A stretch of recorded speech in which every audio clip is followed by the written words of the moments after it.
Testing. We live. We good. We ready to go. All right, cool. Appreciate y'all, man, for tuning in. We had a long draft stream, but I'm doing this video from a Cowboys perspective. We had to keep things moving on the big live stream or whatever, but I just kind of wanted to give my thoughts about the Micah Parsons pick and some of the things moving forward with the Cowboys. Also, I mean, how can we use Micah Parsons moving forward? So, of course, I wasn't super thrilled for a couple of reasons, and then you have to think about the large picture, and the large picture is something that you can have a little bit more confidence in. But just in terms of the first pick overall, I was mad at the idea that Rashawn Slater was on the board and we didn't get him. If I had 5 guys that I really wanted to get, it was the corners, it was the linebackers, and it was Kyle Pitts. And I feel like how the board was shaped, that we wouldn't get wiped out. It's just that we happened to have gotten wiped out. So that's unfortunate that happened, but we did in fact get wiped out.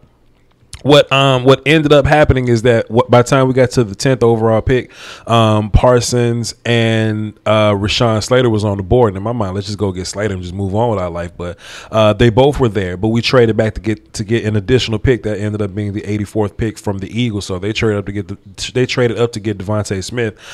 We get the extra 3rd round pick, and I'm like, yo, Rashawn Slater's on the board.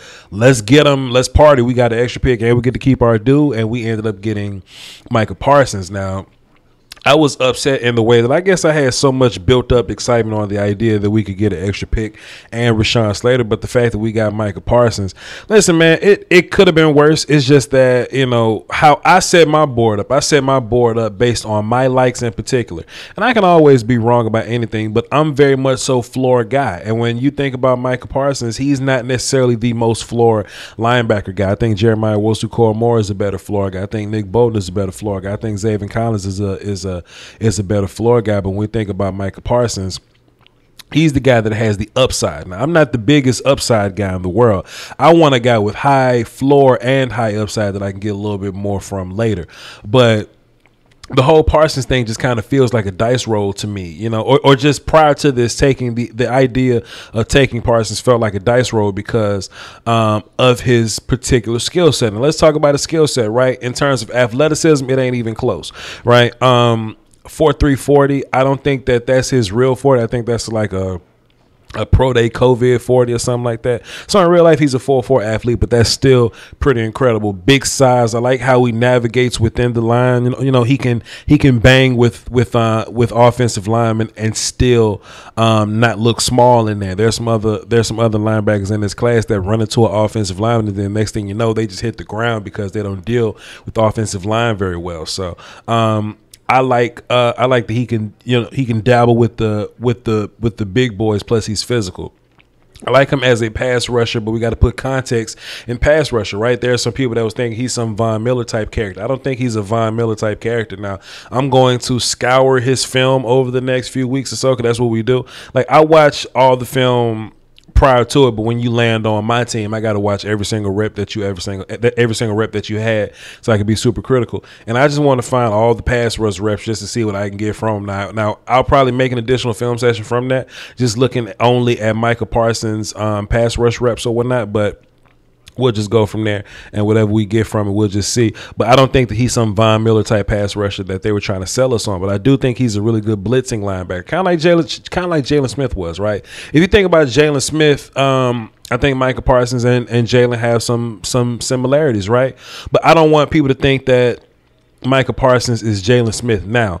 Micah Parsons is a little closer to Jalen Smith coming out of Notre Dame, with his athleticism or whatnot, to where if Parsons sees something, he can plant his foot and run and get there quickly, to where Jalen sees something, he'll hesitate, swing his body around to compensate for the drop foot or whatever, and then he'll end up straight line speeding or whatever. So Jalen is still a super athlete, but his lateral movement isn't the best. I think Micah Parsons pretty much makes up for that.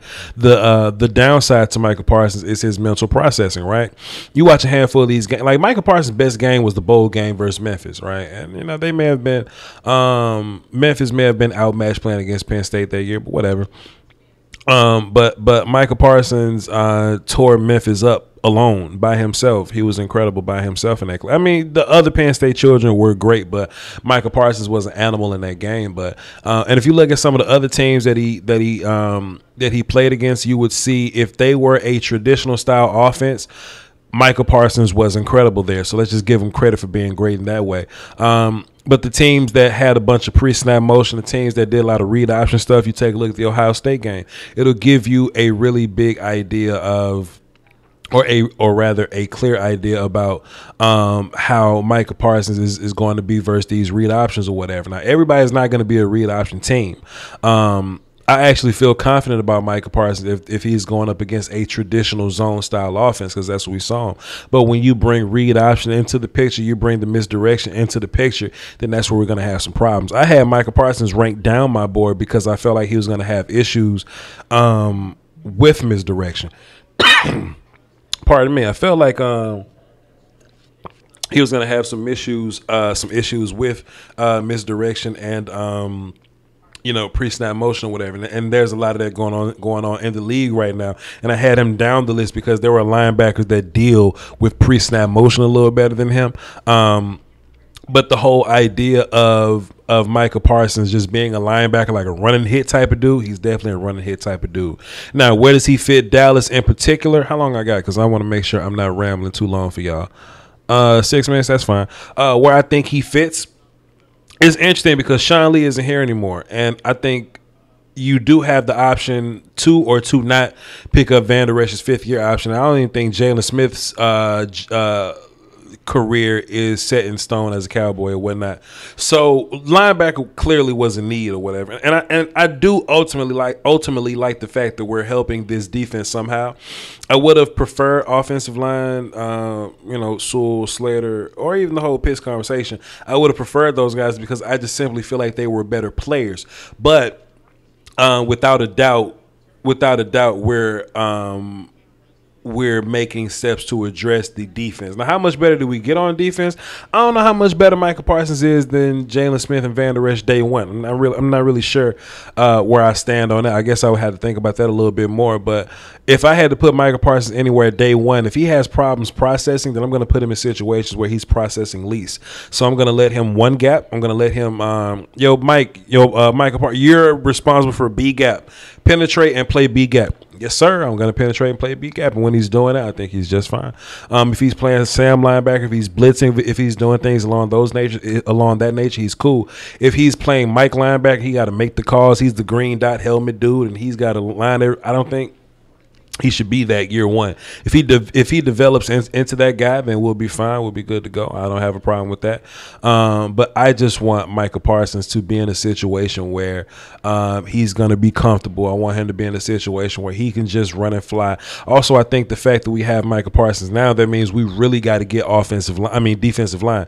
We really got to make it to where he's not dealing with blockers. Now, can Micah Parsons deal with blockers? 100%. With he's a former pass rush or whatever, right? He's not, he pass rushed in high school or whatever.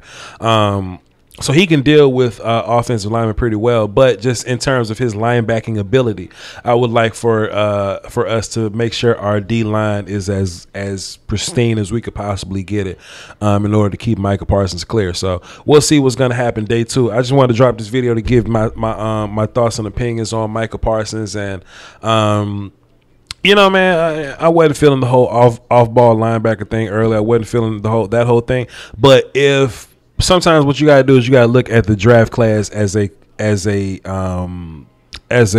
collective or whatnot, right?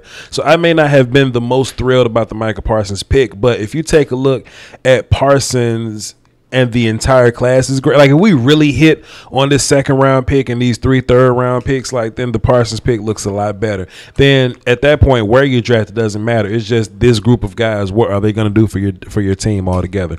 And if it's some gangsters on defense, then we can boogie. I'm good to go. All right. I ain't gonna hold y'all much longer. It's late for me. I'm about to get a shower, get a little bit of food, go to sleep, wake up, and do it all over again. All right. If y'all want this this hoodie, the link is in the description. There's also another Jerry Jones right brick on my brick design, so y'all go check that out if you ain't doing nothing else. Also, there's a Micah Parsons video film session. There's a Micah Parsons film session that I did. Y'all go check that out too. I'm gonna put the at the end card or whatever. I'm gonna put the Micah Parsons thing up there. So y'all go check that out, man. Y'all hold it down for the Doski Woski and the Peace. Till next time.